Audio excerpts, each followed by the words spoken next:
తెలంగాణలో ఈ నెల పాలిటిక్ హీట్ పెరిగింది. ఇప్పటికే ఎమ్మెల్సీ ఎన్నికల ప్రచారంతో అన్ని పార్టీలు బిజీగా ఉన్నాయి. ఇంతలోనే ప్రభుత్వం ఎస్సీ వర్గీకరణ, కులగణన రిపోర్టులను అసెంబ్లీలో ప్రవేశపెట్టి ఈ పొలిటికల్ హీట్ ను మరింత పెంచింది.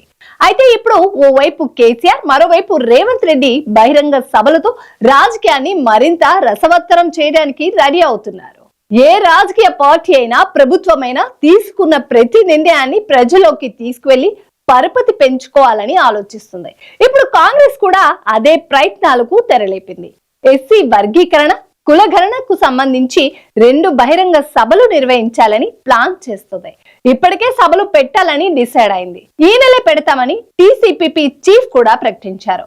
గజ్వేల్లో ఎస్సీ వర్గీకరణ సభ, సూర్యాపేటలో బీసీ కులగణన బహిరంగ సభలు నిర్వహించాలని ఆలోచనలో ఉంది కాంగ్రెస్. నిన్న సిఎల్పి మీటింగ్ జరిగిన తర్వాత రాష్ట్ర కాంగ్రెస్ పెద్దలు ఢిల్లీ వెళ్లారు. రాహుల్ గాంధీ, మల్లికార్జున్ ఖర్గే రాష్ట్రానికి ఆహ్వానించారు. బీసీ జనగణన జరగాలని మొదటి నుంచి రాహుల్ గాంధీ డిమాండ్ చేస్తున్నారు. కాబట్టి బీసీ గణన సభకు రాహుల్ వచ్చే అవకాశం ఉంది.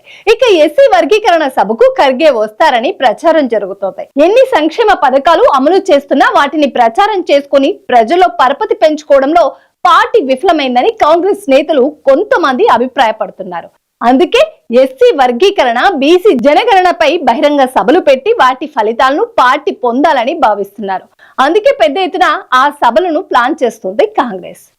ఇక బీఆర్ఎస్ అధినేత కేసీఆర్ భారీ బహిరంగ సభ ఏర్పాటుకు రెడీ అవుతున్నారు. 5 లక్షల మందితో గజ్వేల్ వేదికగా ఈ సభ పెట్టాలని ప్లాన్ చేస్తుంది బీఆర్ఎస్. రాష్ట్రంలో కాంగ్రెస్ ఏడాది పాలన వైఫల్యాలే ఎజెండా, ప్రభుత్వాన్ని నిలదీయాలని గులాబీ బాస్ రెడీ అవుతున్నారు. అయితే ఈ సభ తేదీ ఇంకా ఖరారు కాలేదు, కానీ ఈ నెలలోనే ఉంటుందని పార్టీ వర్గాలు చెప్తున్నాయి.